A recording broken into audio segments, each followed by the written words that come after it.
Charlie बहुत ज्यादा लापरवाह है, साथ ही उसके ऊपर कई लोगों का कर्जा भी है। इसीलिए चार्ली एक फाइट में जाता है जहां उसके रोबोटिक बॉक्सर की एक बुल से फाइट होने वाली है।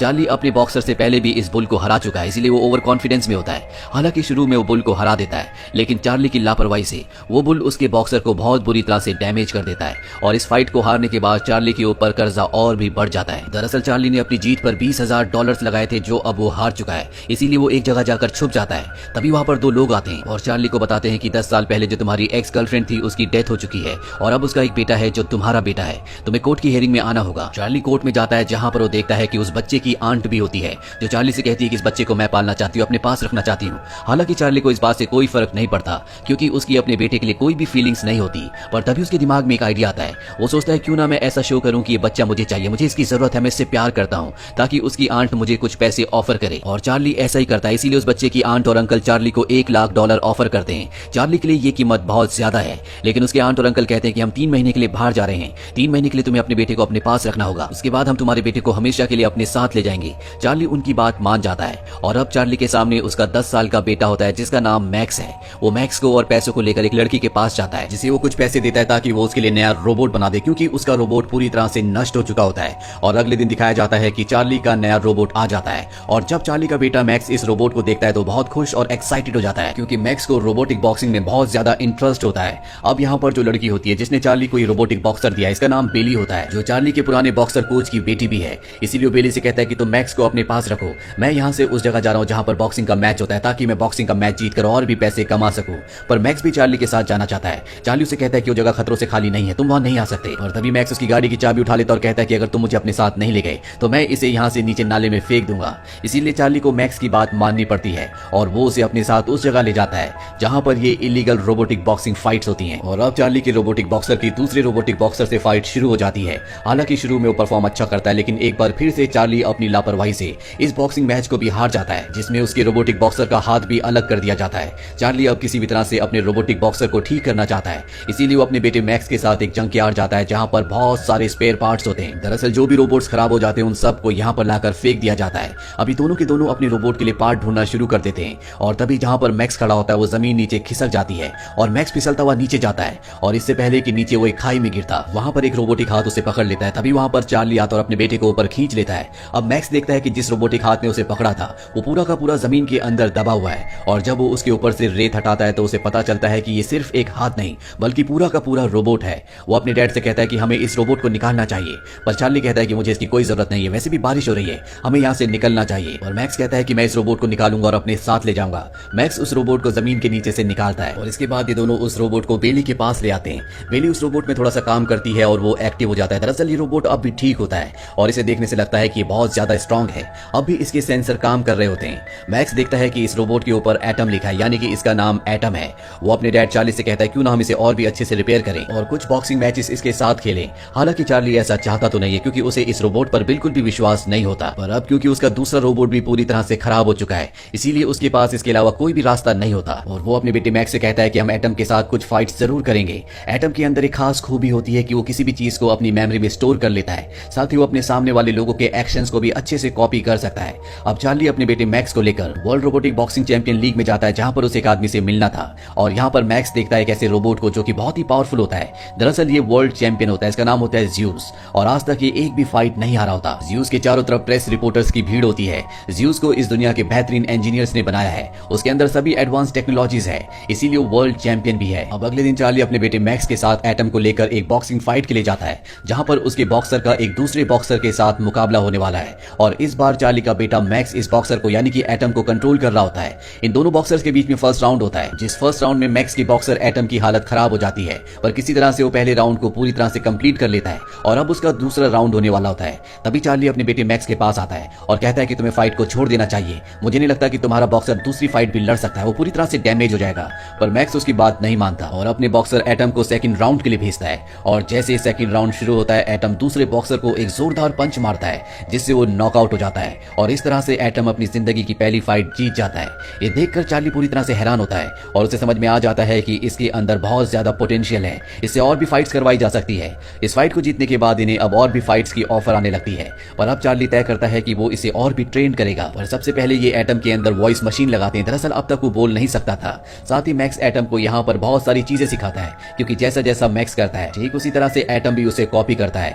चार्ली भी एटम को बॉक्सिंग के बहुत सारे मूव सिखाता है, क्योंकि एक जमाने में वो खुद भी बहुत अच्छा बॉक्सर था। अब एटम को एक और फाइट के लिए ले जाया जाता है, जहां पर वो एक बार फिर से बहुत ही बेहतरीन परफॉर्म करता है, क्योंकि अब वो ट्रेन भी हो चुका होता है और इस फाइट को भी एटम जीत जाता है। धीरे धीरे एक के बाद एक एटम कई फाइट्स जीत चुका है। वो लोगों में बहुत ज्यादा प्रसिद्ध इसलिए भी हो गया होता है क्योंकि अपनी फाइट से पहले वो मैक्स के सिखाए हुए मूव्स करता है, यानी कि डांस करता है। एटम की खबरें अब न्यूज में भी आना शुरू हो गई होती है, इसीलिए ज़्यूस की जो ओनर होती है, जो कि वर्ल्ड चैंपियन बॉक्सर है, वो इन दोनों को अपने पास बुलाती है और कहती है कि मैं तुम्हारे बॉक्सर एटम को खरीदना चाहती हूँ, बताओ तुम्हें इसकी कितनी कीमत चाहिए। हालांकि चार्ली इस बात के लिए अग्री हो जाता है क्योंकि उसे पैसों की जरूरत है, पर मैक्स कहता है कि मेरा एटम बिकाऊ नहीं है और ये दोनों की दोनों यहाँ से निकल जाते हैं। और अब एटम की फाइट एक बहुत बड़े बॉक्सर से होती है जिसका नाम ट्विन फेस होता है। इस बॉक्सर के इस रोबोट के दो चेहरे होते हैं, इसीलिए कहीं से भी इस पर वार होता है तो इसे पता चल जाता है। और अब एटम और ट्विन फेस के बीच में फर्स्ट राउंड शुरू होता है। ट्विन फेस बहुत ज्यादा शार्प होता है, वो एटम के ऊपर हमला करता है, पर जल्दी एटम समझ जाता है कि उसे ट्विन फेस को कैसे हराना है और वो पहले राउंड में उसे नॉकआउट करके गिरा देता है, जिससे पूरी की पूरी ऑडियंस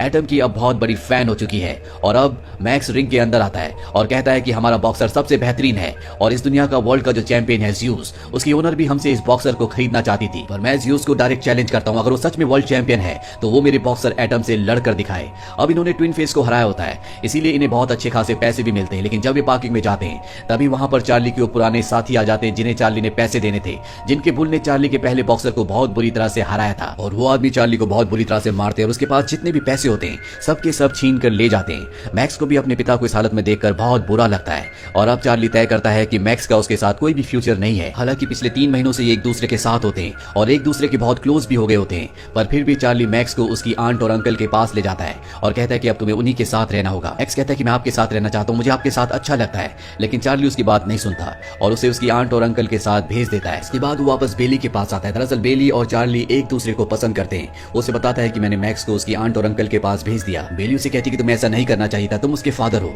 तुम्हें उसकी जरूरत है और उसे भी तुम्हारी जरूरत है। साथ ही यहाँ पर चार्ली भी मैक्स के जाने से बहुत उदास हो गया होता है। उसके अंदर फाइट्स जीतने का जो जज्बा था वो भी अब पूरी तरह से खत्म हो गया है और अगले दिन ज़्यूस की और एटम की फाइट होनी होती है। इसीलिए चार्ली अपने बेटे के पास जाता है और उसे कहता है कि आज ज़्यूस की और एटम की फाइट है, मैं चाहता हूँ कि तुम भी वहां पर रहो ताकि हम मिलकर इस फाइट को जीत सके।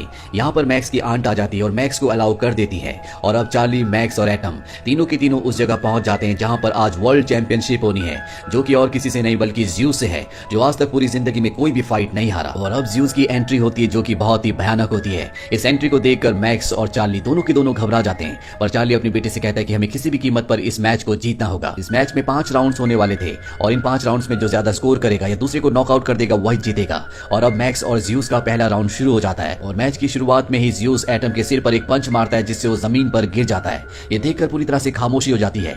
सब सोचते हैं कि इस मैच को अब ज़्यूस जीत चुका है, लेकिन किसी तरह से एटम उठता है। लेकिन ज़्यूस जो कि बहुत ही खतरनाक बॉक्सर है, वो एटम पर कई प्रहार करता है और लगातार पंचेस मारने के साथ वो उसे एक बार फिर से जमीन पर गिरा देता है और अब एटम के अंदर कोई भी मूवमेंट नहीं होती। साथ ही काउंटिंग भी शुरू हो जाती है और तभी मैक्स कहता है कि एटम तुम्हें उठना होगा, तुम्हें इस मैच को जीतना होगा। उसकी आवाज सुनकर एक बार फिर से एटम एक्टिवेट हो जाता है और वो खड़ा हो जाता है और खड़े होने के साथ ही वो ज़्यूस को एक जोरदार पंच मारता है जिससे वो पूरी तरह से हिल जाता है। पूरी ऑडियंस हैरान हो जाती है क्योंकि आज तक ज़्यूस को ऐसा पंच किसी ने नहीं मारा होता और अब ज़्यूस को गुस्सा आ जाता है, जिसके बाद वो एटम को बहुत बुरी तरह से मारता है। एटम उसके ऊपर प्रहार नहीं कर पाता, सिर्फ वो अपने आप को बचा रहा होता है और इसी के साथ पहला राउंड खत्म हो जाता है। पहले राउंड खत्म होने के साथ एटम की हालत बहुत ज्यादा खराब हो चुकी है। चार्ली एटम के पास आता है और उसके पार्ट्स को कूल डाउन करता है और अब सेकंड राउंड शुरू हो जाता है। हालांकि एटम भी ज़्यूस के ऊपर हमला करता है, लेकिन उसके पंचेस का उसके ऊपर कुछ ज्यादा असर नहीं हो रहा होता और वो एटम को बुरी तरह से पंचेस मार रहा होता है और इसी तरह से एक और राउंड खत्म हो जाता है। थर्ड राउंड में भी इन दोनों के बीच में इसी तरह से फाइट होती है। एटम बहुत मुश्किल से इसमें सर्वाइव करता है, लेकिन किसी तरह से एटम ने ज़्यूस के सामने 3 राउंड टिक कर अपने आप में एक मिसाल कायम कर दी होती है और अब 4th राउंड शुरू होता है। मैक्स और चार्ली दोनों के दोनों एटम को एनकरेज कर रहे होते हैं और वो ज़्यूस से लड़ रहा होता है। ज़्यूस इस बार उसे कॉर्नर पर ले जाता है जहां पर उसे लगातार पंचेस मारना शुरू कर देता है। वो एटम को बिल्कुल भी मौका नहीं देता। वो उसे इतने पंचेस मारता है कि उसकी बॉडी से धुआं निकलना शुरू हो जाता है, पर इससे पहले कि वो उसे पूरी तरह से डीएक्टिवेट कर देता, खराब कर देता, यहाँ पर बेल बज जाती है, यानी कि 4th राउंड भी खत्म हो चुका है और अब आखिरी राउंड बचा हुआ है। यहाँ पर एटम की हालत बहुत ज्यादा खराब हो चुकी होती है। अब वो लड़ने की हालत में बिल्कुल भी नहीं होता। मैक्स और चार्ली उसके पास जाते हैं। चार्ली उसे रिपेयर करता है। मैक्स अपने पिता चार्ली से कहता है कि आप भी एक बहुत अच्छे बॉक्सर थे, हम जानते हैं कि एटम हमारे एक्शंस को कॉपी करता है, तो क्यों ना आप रिंग के बाहर से उसे एक्शन बताए जिन्हें कॉपी करके वो इस फाइट को करे। और चार्ली इस बात के लिए मान जाता है। वो एटम को इशारों में बताते हैं कि तुम्हें अब मुझे कॉपी करना होगा और अब 5th राउंड शुरू हो जाता है। चार्ली रिंग के बाहर से उसे एक्शन बताता है और जैसा वो कर रहा होता है वैसे एटम भी करता है। अब क्योंकि चार्ली एक इंसान है और उसके एक्शंस को ज़्यूस पूरी तरह से कॉम्पनसेट नहीं कर पाता, वो उसे समझ नहीं पाता, इसीलिए एटम अब ज़्यूस को बुरी तरह से मारना शुरू कर देता है। और जब ज़्यूस का ओनर ये देखता है तो खुद कंट्रोलिंग पैनल पर आ जाता है और उस आदमी को हटाता है जो कि ज़्यूस को कंट्रोल कर रहा था, और खुद अब वो एटम से लड़ना शुरू कर देता है। और एटम जो कि अब चार्ली के एक्शंस कॉपी कर रहा होता है, इसीलिए ज़्यूस को उसके एक्शंस अच्छे से समझ नहीं आते। और इसका कारण ये होता है कि एक जमाने में खुद चार्ली भी एक बहुत ही बेहतरीन बॉक्सर था, लेकिन रोबोट्स की बॉक्सिंग शुरू होने के बाद इंसानों की बॉक्सिंग खत्म कर दी गई, इसीलिए चार्ली का बॉक्सिंग करियर खत्म हो गया था। और अब चार्ली के एक्शन कॉपी करने के बाद एटम ज़्यूस को बहुत बुरी तरह से मारता और उसे नीचे गिरा देता है। काउंटिंग होना शुरू हो जाती है, लेकिन इससे पहले कि 10 काउंट्स होते ज़्यूस का ओनर उसे खड़ा कर देता है। लेकिन अब वो चार्ली और एटम के सामने टिक नहीं सकता, इसीलिए एटम एक बार फिर से उस पर प्रहार करता है और लगातार कई पंचेस उसके मुंह पर मारता है, जिससे वो एक बार फिर से गिर जाता है। ज़्यूस का ओनर इस बात से पूरी तरह से फ्रस्ट्रेट हो जाता है और वो अपनी स्क्रीन को तोड़ देता है, जिससे वो ज़्यूस को कंट्रोल कर रहा था। और एक बार फिर से काउंट शुरू होते हैं, जिसके बाद इस फाइट को एटम जीत जाता है। चार्ली के ऊपर उसके बेटे मैक्स को, साथ ही बेली को जो कि उसकी गर्लफ्रेंड है, इन दोनों को गर्व होता है। और अब इस मैच की अनाउंसमेंट की जाती है और जब इसका रिजल्ट बताया जाता है तो सबके सब हैरान हो जाते हैं, क्योंकि इस मैच में बताया जाता है कि पॉइंट्स के आधार पर इस मैच को ज़्यूस जीता है, क्योंकि पहले 4 राउंड्स में ज़्यूस ने बहुत ही बेहतरीन परफॉर्म किया था। लेकिन इस फैसले के सब खिलाफ होते हैं। अब लोगों का नया चैंपियन और कोई नहीं बल्कि एटम है। पर जजिस ने जो फैसला लिया होता है वो कहीं ना कहीं सही होता है, क्योंकि पहले 4 राउंड्स में ज़्यूस ने सच में बहुत अच्छा परफॉर्म किया था। इस फैसले को सुनकर चार्ली, मैक्स और बेली तीनों के तीनों उदास हो जाते हैं। पर तभी यहाँ पर एक और फैसला सुनाया जाता है। वो बताते हैं कि आखिरी राउंड में एटम ने बहुत अच्छा परफॉर्म किया और उसने ज़्यूस को इतनी बुरी तरह से मारा है कि अब उसे कभी भी रिपेयर नहीं किया जा सकता, यानी कि अब वो कभी बॉक्सिंग मैच नहीं लड़ सकता, वो डेड हो चुका है। इसीलिए अब जो नया वर्ल्ड चैंपियन है वो और कोई नहीं बल्कि एटम है। एटम के नए वर्ल्ड चैंपियन बनने से ये तीनों के तीनों बहुत खुश हो जाते हैं, साथ ही जितने भी लोग होते हैं सब एटम की जीत को सेलिब्रेट करते हैं। मैक्स अपने पिता के गले से लग जाता है और कहता है कि मुझे आप पर गर्व है, मैं आपकी तरह बनना चाहता हूँ। चार्ली अपने बेटे से कहता है कि अब मैं तुम्हें अपने आप से दूर कभी नहीं करूंगा, मैंने तुम्हारी आंट से जो पैसे लिए मैं उन्हें वापस कर दूंगा ताकि हम हमेशा एक दूसरे के साथ रह सके। और इसी हैप्पी एंडिंग के साथ ये फिल्म, ये कहानी यहीं पर खत्म हो जाती है। ये फिल्म ईयर 2011 में रिलीज हुई थी। IMDb पर इस फिल्म की रेटिंग है 7। उम्मीद करते हैं कि ये कहानी आपको पसंद